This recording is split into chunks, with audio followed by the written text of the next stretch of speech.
Good afternoon, everybody. Thank you for the time and for joining us. It's a beautiful day in Atlanta. I'm not sure where you're calling in from, but appreciate the time. My name is Mark Stetson. I'm one of the staffing industry consultants here at Odell Studner. And we have on the webinar with us various experts within the cybersecurity and industry and staffing industry. We really wanted to bring you guys an agenda today that's going to be pretty packed, so we're gonna fly through the introduction here, but we got a lot of material to cover. We wanted to do cyber because that's one of the hottest topics right now, not just in the staffing industry, but really within any industry. I can tell you, I personally wake up every morning and there's a new cyber breach that's happened in the news. So I can name a few examples. The Colonial Pipeline, one example, we have Gallagher Bassett, which is a third-party administrator in the insurance industry, had also a data breach. If you're familiar with the PEO industry, you had Prism HR, the largest payroll software provider in the industry. It almost essentially crippled the entire PEO industry for about a week or so. And even on the Odell Studner client base, we've had a lot of breaches just this year alone. So those are just a few examples. I have Adam Abrish on the line. He is the National Cyber Risk Practice Leader for Acrisure, which is the Odell Studner parent company. We also have Jerry Grady was going to be with us, but was unable to make it. But we have Norman Comstock. Norman works for UHY as a managing director. He's also a leading cyber expert for UHY, and he's an adjunct professor at the University of Houston. So thank you for joining us, Norman. We're going to pass it off to Adam, let him get started. Guys, if you have any questions, put them in the chat. We'll get to them at the end. We got a lot of material to cover, so we'll get right into it. Adam? Great. Thanks, Mark. Thanks, everybody. Thank you for having me. My name is Adam Abrish. I'm the National Cyber Risk Practice Leader here at Acrisure. Also currently living a lie here. I will not lie. My hair has grown a lot longer since the COVID outbreak, so that is not an accurate photograph. But as an agenda for today, just to give us kind of a scope of what I'll be talking about, is some of the numbers associated with cyber risk, what's at risk for your organization, how some of these breaches occur, and the real cost of some of these cyber incidents. And then we'll get to some of the solutions we've developed. And obviously, we'll leave plenty of time for question and answer at the end. If you want to ask any questions, you can enter those into the chat function. So Ginny Rometty, who's the former CEO of IBM, said that cybercrime is the greatest threat to every company in the world. It's a powerful statement, right? But why? If you look here, the numbers that you see on the screen right now represent the overall worldwide cost of cybercrime. So you can look back at 2018 and we're talking in the hundreds of billions. Now you flash forward to the present day and we're talking about multiple trillions of dollars in damages caused by cybercrime. Now, how does that happen, right? So Cisco recently released a report saying there are over 70 trillion active cyber incidents each year that they're tracking, which equates to roughly 2 billion every single day. And that's just Cisco. The FBI came out and said there's been an over 400% increase in cyber incidents since the COVID-19 outbreak. 2/3 of all breaches occur in small to mid-sized businesses. A ransomware attack happens somewhere in the world every 14 seconds, and hacking toolkits can be purchased online for as little as $1. Despite that, only 30% of all businesses currently purchase standalone cyber coverage. To frame, what we're talking about today a little bit more, right? This is a quote from Don Jaycox, right? He was the chief information officer at DLA Piper, which is a large international law firm that was hit by a huge cyber attack. So what's interesting to note here is that they had planned for certain aspects of their company to fail, but what they hadn't planned for was the complete loss of everything, the disaster scenario. So the two questions I want everybody to keep in mind as we go through today's presentation is, do you have a cyber incident response plan, and will you survive a cyber attack? So first, let's take a look at what's at risk for a company, right? So you have data, disruption, and dollars. Breaks down to three main categories. So let's think about data first, right? So corporate data, right? Corporate data means a lot. It means something different to every company, right? So if you're a healthcare organization, it might mean patient information. If you're a law firm, it might mean client files. If you're a staffing firm, right, it might mean all of the information that you take in to staff various companies, right? So that also translates into employee data, right? Think about the amount of information you take in when you're staffing somebody or you're interviewing someone, right? So this is, this could be current employees, former employees, prospective employees, right? Think about all that information that's on a W-2, names, addresses, social security numbers, potentially bank account information, healthcare information. There's a lot of information that we're responsible for protecting as an organization. So that information is at risk while it's on your premises, while it's in transit, so email, fax, text, and then finally, when it resides with a third party. So part of the reason we bring that up is because a lot of folks say, okay, well, I'm not responsible for that. I don't have to deal with that. I have a software company that does this. I have a vendor that does this. That isn't my responsibility. Something important to note is that according to data privacy laws in the United States and worldwide, the owner and the collector of the information bears the ultimate liability, and that liability cannot be transferred even via contract. So just because you're using a third-party software provider does not absolve you from the liability associated with some form of compromise of that data. So, early on, we heard a lot about, data breaches, right? We heard all these big data breaches that happened, right? Target, JP Morgan, and you had Equifax, right? And the shift has been from data breaches to kind of disruption, right? When I say the supply chain, I just mean everybody who exists in a business in the world, right? And the reason that disruption has become such a big part of cyber risk today is because of the proliferation of ransomware. We're going to dive into ransomware in a little bit more detail shortly, but the big shift, the thing to remember is that data breaches have now kind of given way to mass disruption caused by ransomware. And then finally, dollars. I think everybody can understand this. There's been an explosion of cybercrime. So we're talking about the actual theft of funds, right? So if somebody tricks someone into sending money somewhere, right? Or there's a fraudulent invoice, or somebody hacks into your system and starts transferring money out, the actual theft of those dollars has also exploded. So that's what's at risk. Next is kind of how some of these breaches occur. So there's three main threat vectors. You have your outside attackers, your inside threats, and your third-party incidents. What do we mean by that? All right, your outside attackers, typically categorized as, you think of these guys sitting somewhere behind a computer with their hood on, right? And so, something I always put up is the COVID map to give you an idea of how fast hackers act and how quickly these things evolve. When Johns Hopkins put out this map so folks could track the COVID outbreak, the next day there was an SQL injection kit, a hacking kit, which would allow folks to install a keylogger software. So every time you enter a keystroke on your keyboard, it would log those activities. So it would allow you to install it into the back end of this website so that when somebody clicked on the website, it would report back to you their keystrokes when they went to other websites. The next day after Johns Hopkins released this map. So that's what these hackers, that's what we're up against, right? And so you heard me mention malware before, right? Malware is short for malicious software, right? And so there's all different forms of malware out there, and it's basically malicious software that's designed to corrupt legitimate computer code. And the most famous type of that, and the most destructive type that we've seen today by far, is ransomware, right? So a company that I like to talk about, it's not a staffing company per se, it's not per se, it's just not a staffing company, right? And it's not a big company. You may never heard of it. To give you an idea of cyber risk and how it can impact an organization, I like to talk about Colorado Timberline. It's actually a small printing company out in the West Coast. It's out in Colorado. And, they're a small business. They're doing their printing. One day they won the contract for Shutterfly, right? So all those holiday posters and all those holiday calendars and mugs that everybody orders from Shutterfly. Imagine being a small printing business and winning that contract. It was a huge day. Right? And so they staffed up. So now I have 200 employees. They're one of the fastest growing small businesses in the country at the time. And then one day they get hit with ransomware and they were unable to recover. The company does not exist today. So I use that example because it's a small business, probably didn't think that they were a huge target. Maybe they weren't. It's probably a drive-by attack by some random bad actor. But guess what?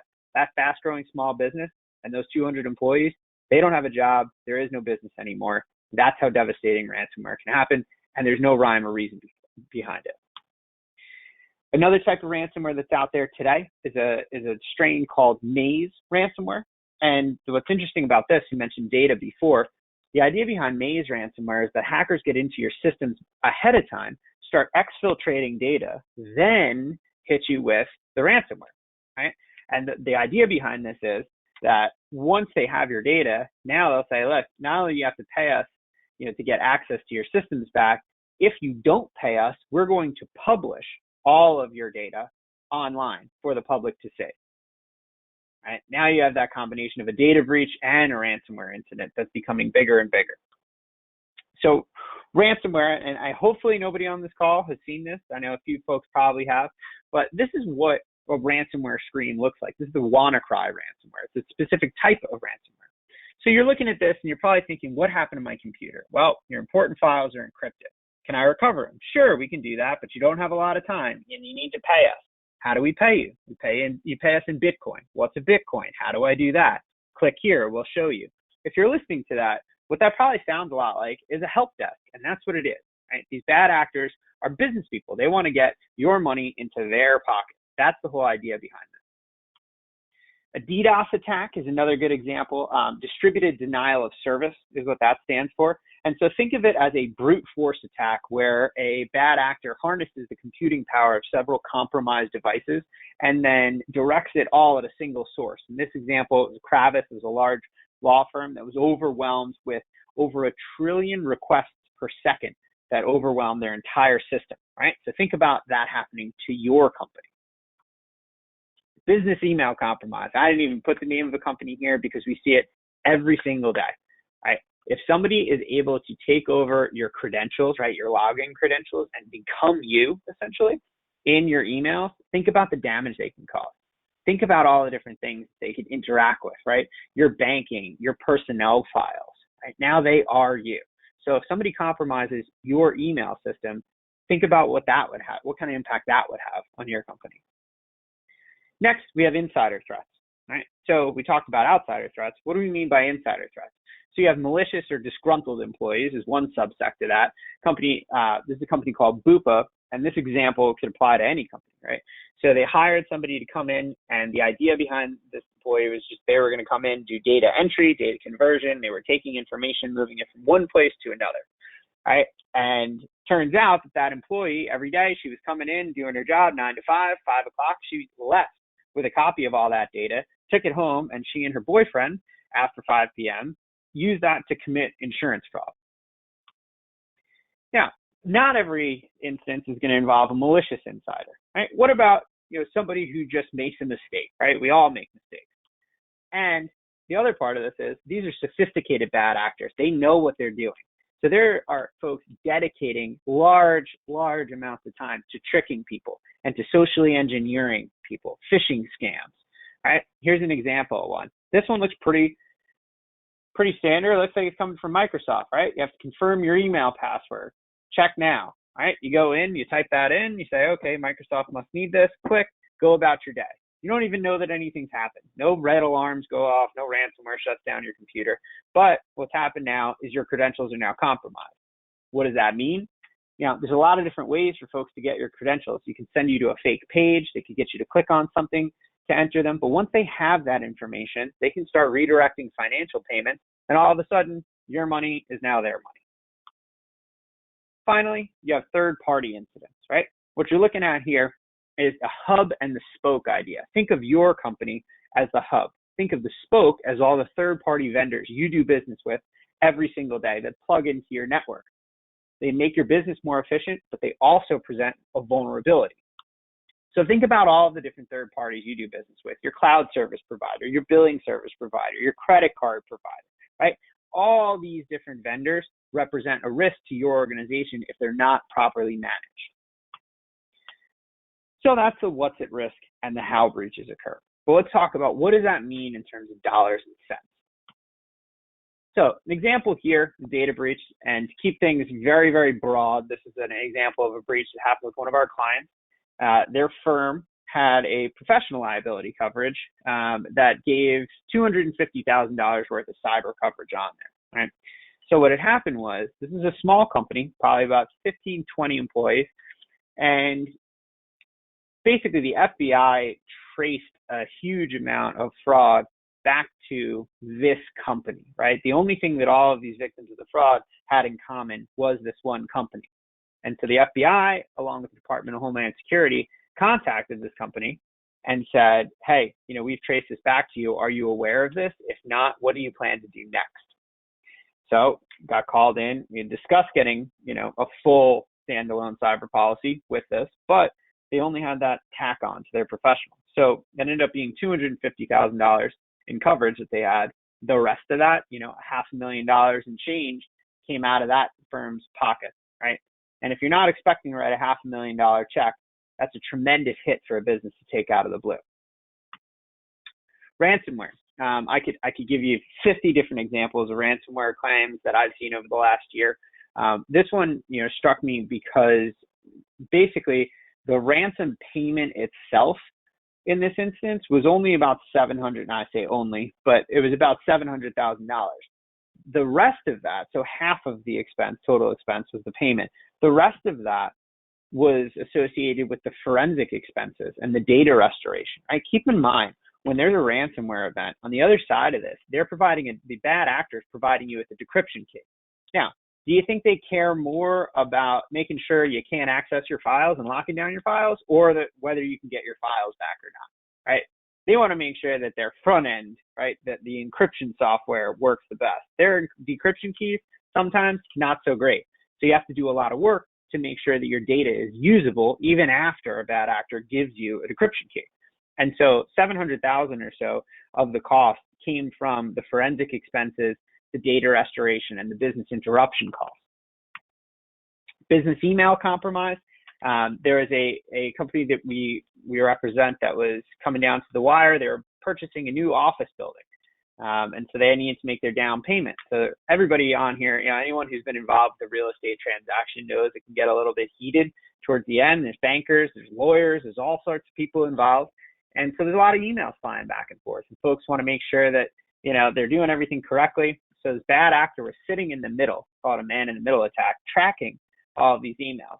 And then as soon as it got time for the closing and the wire instructions were issued, this bad actor was able to intercept that email, send his own email with his own wire instructions in there. Nobody was any the wiser. He cut the other people off the email chain, sent that email. They wired out the down payment for this building.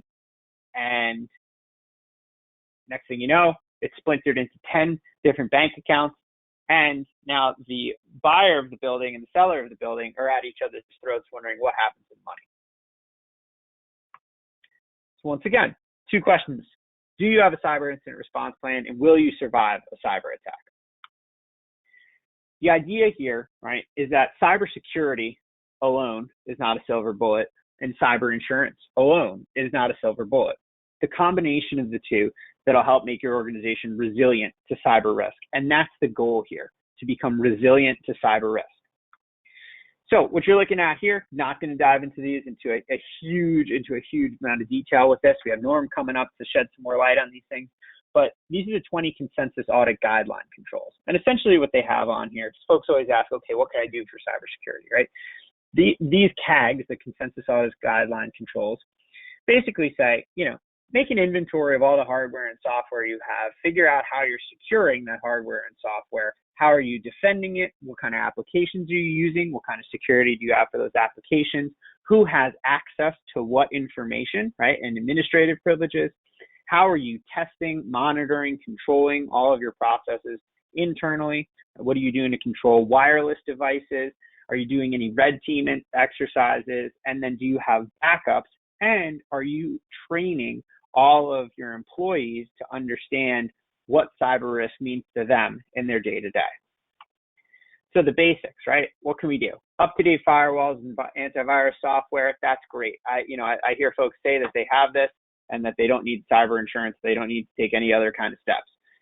Having firewalls and antivirus is awesome. It's like having, a bunch of gold bars in your house and you decide to put up a chain link fence. Is that going to stop somebody who wants to steal those gold bars from your house? Maybe, if they can't hop a fence or they can't dig under it, but it's not going to stop anybody who's really trying to get in there. Strong passwords, password management. I know everybody's rolling their eyes. I promise you, this is an incredibly important component to a cybersecurity posture. employee training. If you listen to a lot of the stories that I told, the kind of the last line of defense in all this are the employees, right? So make sure that they know, empower your employees to know what's going on, know what to look for, know how to protect your organization. Multi-factor authentication, huge, and has become enormous in cyber underwriting to make sure that you have multi-factor authentication stood up within your organization.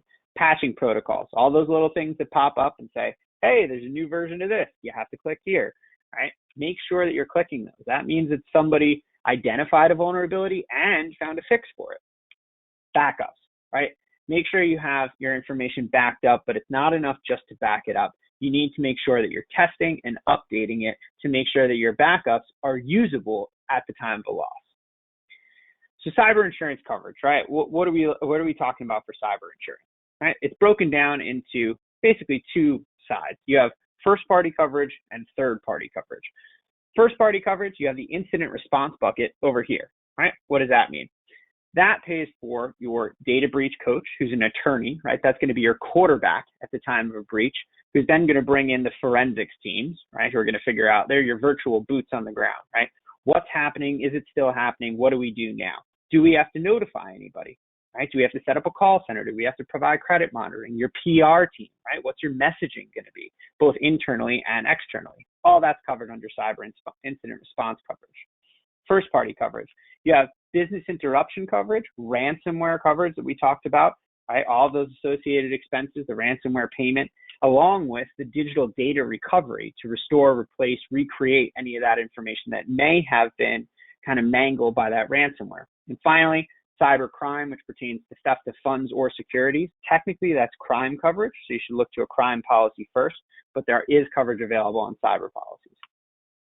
And then finally, third-party coverage, right? This is for the claims and lawsuits stemming out of a cyber incident, typically phrased as a failure to prevent unauthorized access to data, right? Now, there's all kinds of data regulations that have sprung up. You have HIPAA, you have CCPA, you have GDPR, you have BIPA, right, with biometric information. And so there's a ton of legislation coming out around data privacy and data security. So you have to make sure that there's coverage for regulatory proceedings. If you accept credit cards, you want to make sure that there's coverage for PCI fines and penalties. And finally, electronic, social, and printed media liability is typically covered under third-party coverage for cyber. So Benjamin Franklin probably didn't think that he was going to be, quoted on a webinar about ransomware here in 2021 after a massive global pandemic. But, his words still ring true today, right? Failing to plan is planning to fail. And the idea here is that we can't control what happens to us. We can't control what happens to our company. What we can control is how we prepare for these events and how we respond to them.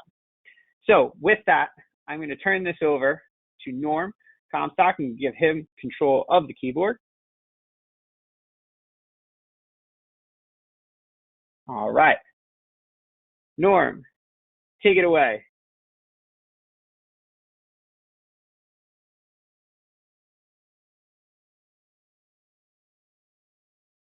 Thank you, everybody, and really, really good information. Obviously, cybersecurity is absolutely a contemporary risk. And I think, what our observations as practitioners and helping staffing firms and many other types of businesses navigate this cybersecurity risk, this new business risk, is to be able to appreciate what they really can do. No matter what size organization they are, I think that's where the challenges come in place is small businesses have not the same resources that an enterprise organization would have. So that's always kind of the tailoring process of making certain that you have an opportunity to really study yourself, know what you can do, and make some of those decisions in terms of accepting the appropriate level of risk.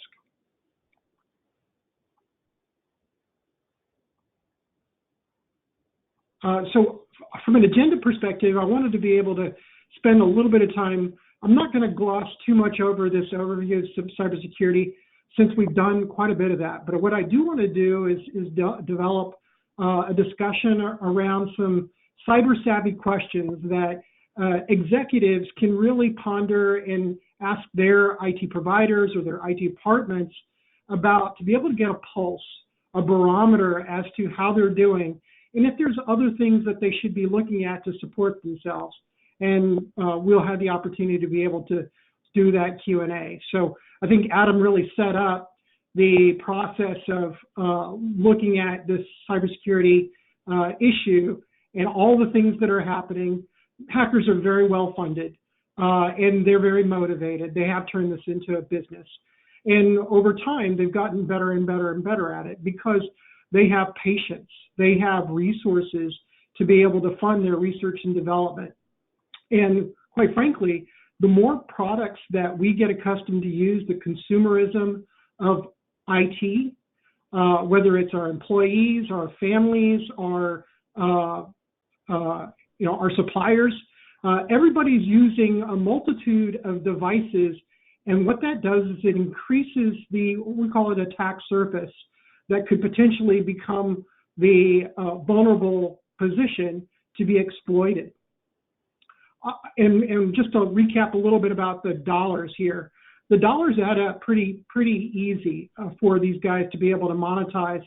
If they have one good win, they make a lot of money with very, very little effort. And quite frankly, their approach is not necessarily targeted. There are some cyber threat actors that really, like state actors, that would look specifically at an individual target. But in many cases, this is a crime of opportunity.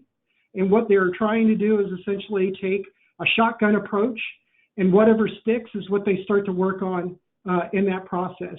And we certainly don't want, if you have any friends, family, peers that have suffered through this, it is a horrific, experience. There's nothing pleasant about it and can be quite distracting. So a lot of the elements that Adam was describing in terms of protecting other elements from a disruption standpoint are very, very important if it does happen. You want to minimize that exposure as best as you possibly can. And if you can limit how much is out of pocket, then you understand what your risk acceptance levels are. So just a few of those statistics with regard to the increases in cyber attacks. Adam mentioned business email compromises. We see that quite a bit. Also, one of the favorite elements is taking advantage of the move to the cloud, Office 365, and this is not to disparage Microsoft, but there are certain key configurations that are available, in particular multi-factor authentication, that may either be set up wrong, turned off inadvertently, and as a result of that, create the opportunity for the actors to be that man in the middle, control both sides of the message, and either ACH or wire a good amount of money to an offshore account. That'll be very difficult to get back. That's happened at least a half a dozen times this year with some of the clients that we're working with. And the ransomware is certainly on the rise as well. Some very significant ransomware activities, to the point where if you don't have that type of coverage, it is an existential moment. They just don't have the funds to cover, and it is incredibly crippling for that organization. So what do we do? I think the Ben Franklin quote was awesome, because failing to plan is planning to fail. And so maybe what we need to do is plan for that rainy day. So UHY created an ebook to be able to look at 6 questions that a cyber savvy CEO executive could look at and address with their supplier. Maybe it's the managed services provider that they rely on to do their help desk and maintain their desktops and servers, or it may be their IT department, or it could be maybe some of the suppliers that have access to your system infrastructure as well. So let's talk a little bit about some of these 6 questions. The first one, do you have a robust incident response capability? And what I'm trying to do in my conversation is really take away the tech speak and just think about those words: robust incident response capability. That means if you don't have an incident response plan, you're probably behind. And if you haven't practiced that response, you're probably in another deficit as well. So what you want to hear is yes, that your provider, your service provider or your IT department, they actually have some software that provides alerts, maybe a third-party provider that can help monitor the system.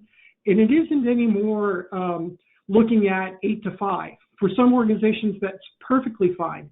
But if you're an e-commerce type business, or you have any type of issues associated with having to have 24/7 type support, it's possible that's when the bad things happen.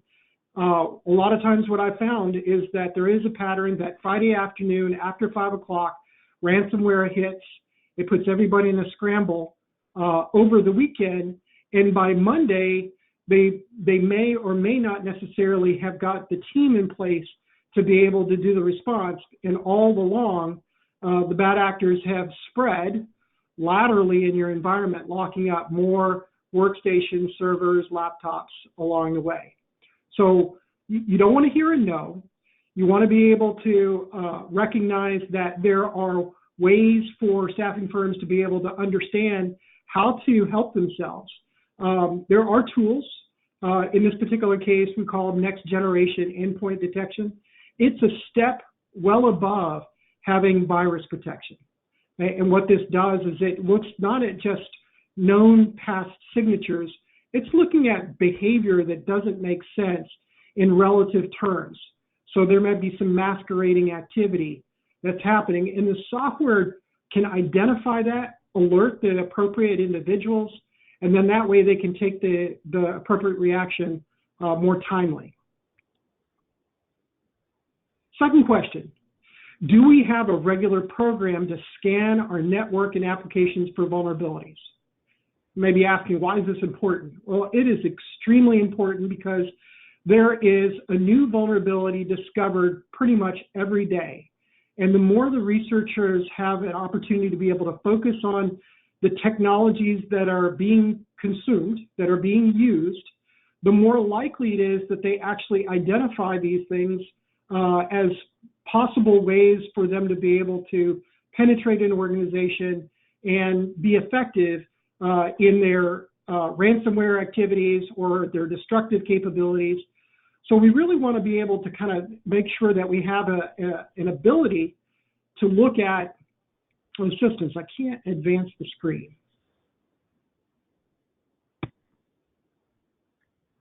There it goes, and it went too far. There we go. So we want to be able to scan our network, and what you want to hear from your provider or your IT department is that they scan regularly. And they're not doing it on a selective basis. They're really doing everything, because whether it's legacy technology or brand new technology, the fact of the matter is many times what that does is it allows the organizations who have maybe been a little lax in their vulnerability management to be a candidate for an exploit. It could be a very, an older operating system. Maybe you're not on the current Windows 10. Maybe you're operating an operating system that is out of support. The scanners that the external bad guys are using, they are specifically looking for those because that allows them to be able to capture the low-hanging fruit.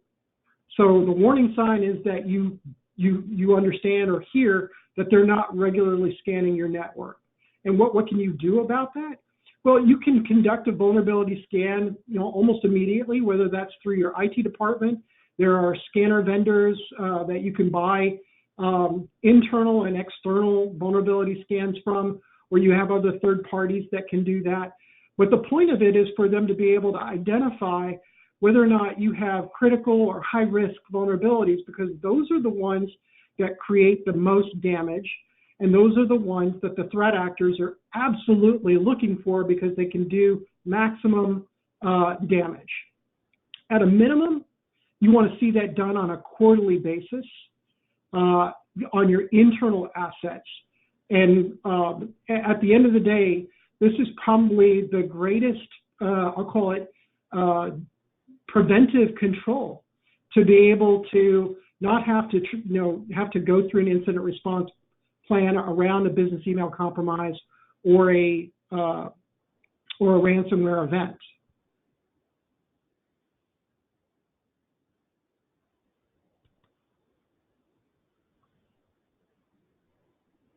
Question 3, do we have good backups of critical systems, data, and configurations?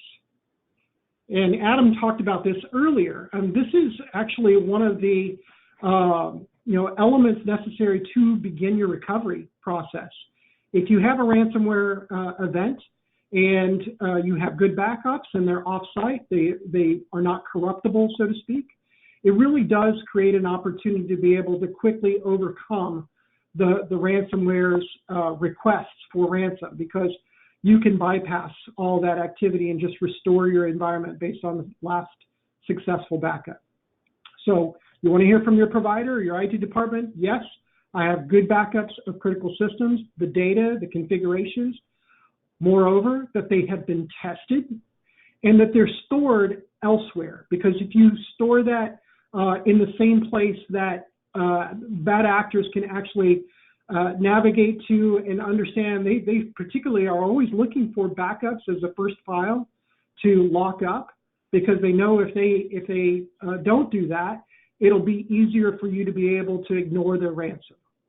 The warning sign here is the no, that they don't have the ability to be able to do restores, or they haven't tested those restores.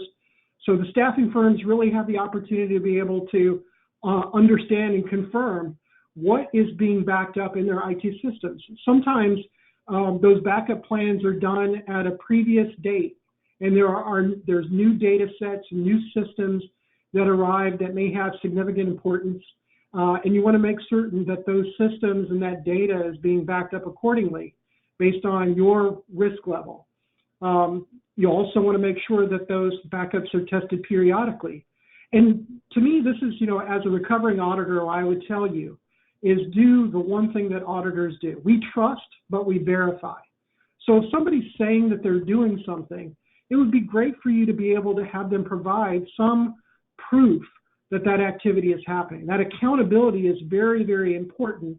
And sometimes they don't want to, your provider, your IT department, maybe a little bit behind in terms of resources. So they don't want to confess that they're a month in arrears about that.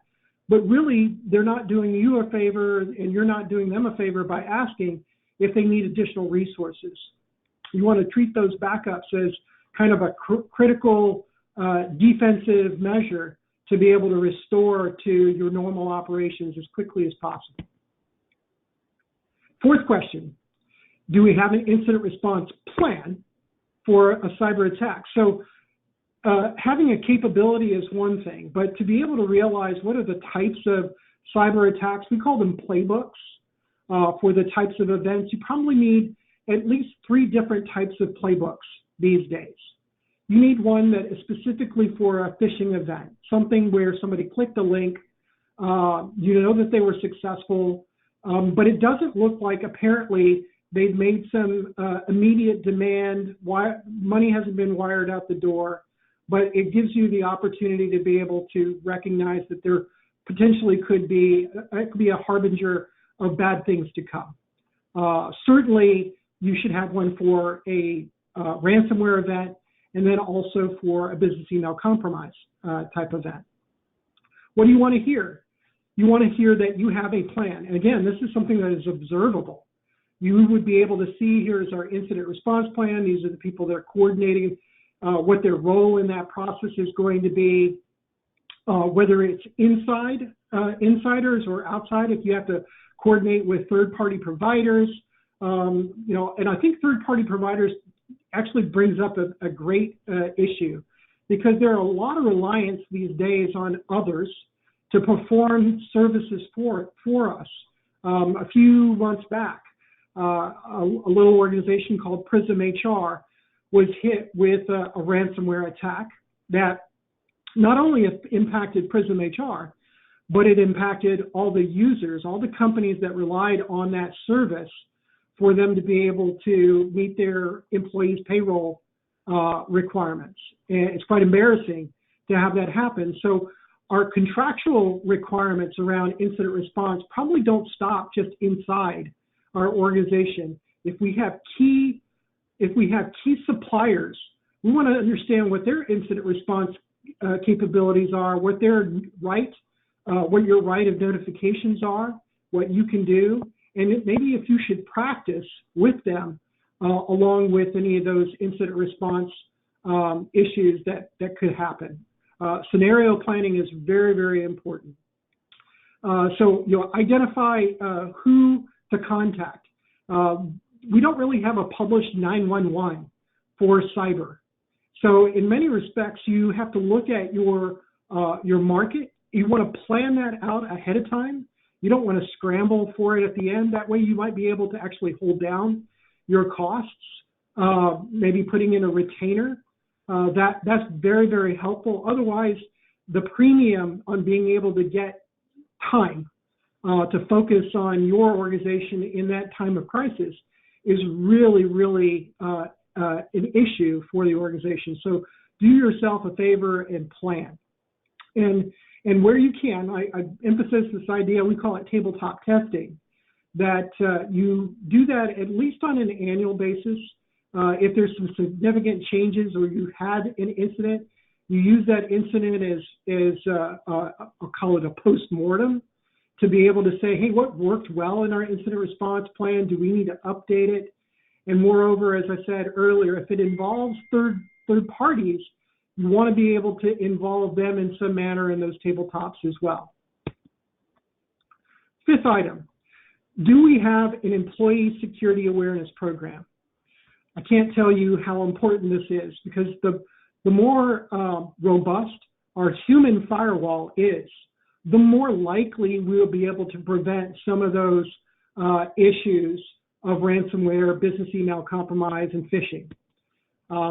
What you want to hear from your providers, your IT department, is yes, our employees are our best source of defense. We've got a continuous program. We're not doing it just once a year. We're doing it multiple times during the year. And the staff is staying alert. We've got a dedicated way for them to be able to report suspicious web activity, computer anomalies, for us to be able to investigate that process quickly, because the longer it dwells, the more likely the bad actors, even though they haven't manifested what their true intentions are yet, what they're really doing is reconnaissance.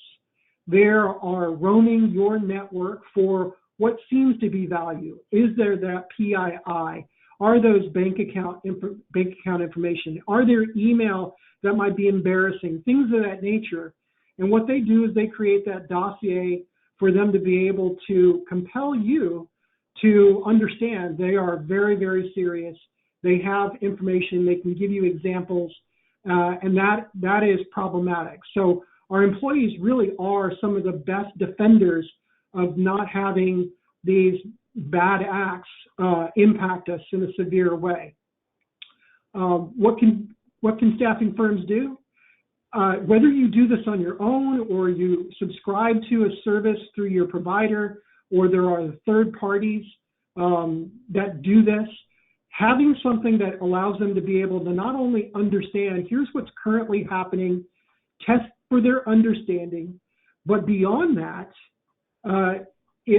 surreptitiously send them notes or emails, I should say, that allow you to be able to demonstrate. We have a program at UHY that essentially does monthly testing and monthly education.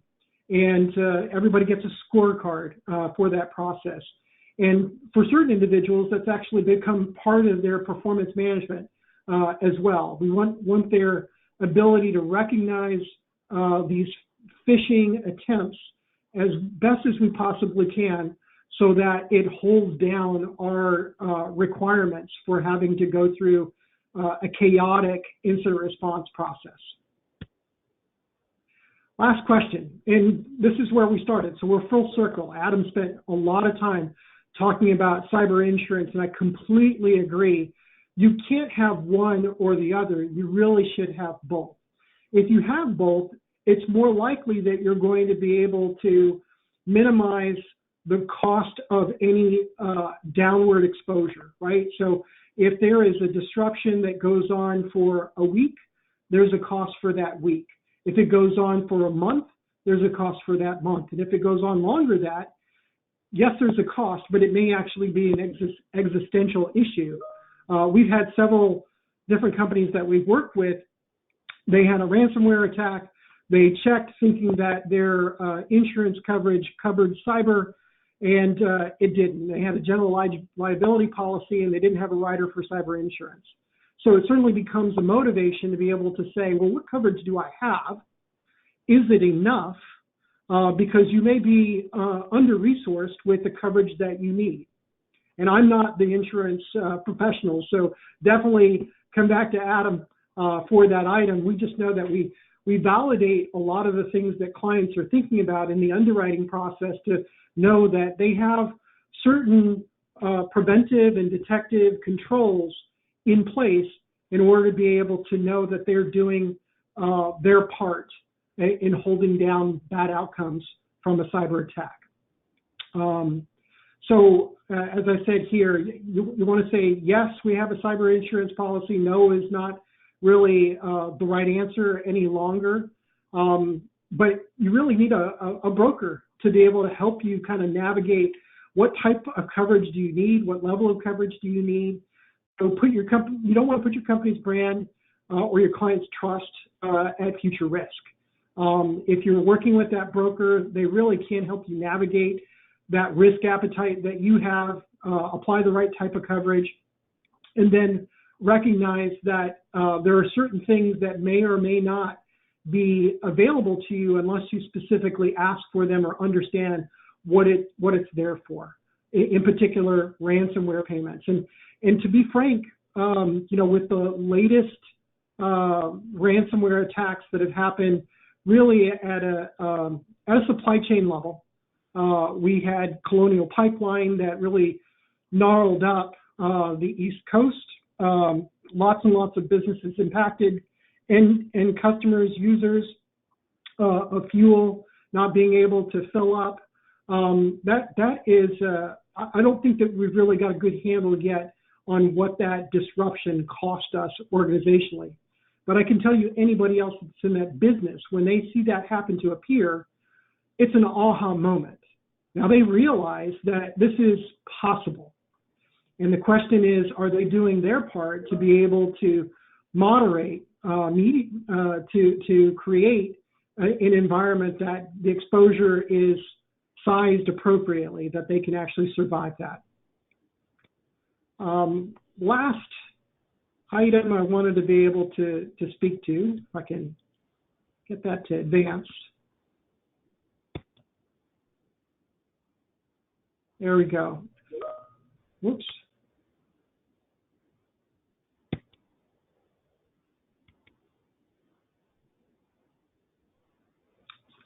Just a few important takeaways from what I was describing earlier. And the metaphor about a lock, in the physical world, we put locks on our doors and we hope that it is a great deterrent. But we've all known that with enough motivation, there are criminals, bad actors, that will actually defeat those locks. They will be broken. The axiom in the cybersecurity space, if you go back to your algebra days, is the axiom of what man makes, man will break. That's why there is this proliferation of vulnerabilities that are discovered. That's why the patches come out to be able to plug those holes so they can't be exposed. And why it's important that you run those vulnerability scans on a timely basis, because there are new discoveries that even though you've patched before, now there's a new patch that needs to be applied. So planning and vigilance is very, very necessary. And the last item I'd say is don't spin your wheels. If you get no's to those 6 questions or no to even one of those questions, it's really important for you now to ask questions of your department on how you resolve that, maybe seek out the advice of third parties like your brokers, your business consulting providers, to be able to look at your specific situation, because there is not a cookie cutter approach. You want to make certain that you apply your resources in the most effective way. And this opportunity around cyber is certainly an equal opportunity as far as the threat actors are concerned, but how it affects each entity or each business that it corrupts is very, very different. So with that, I think we're at the point where we can pause and ask questions.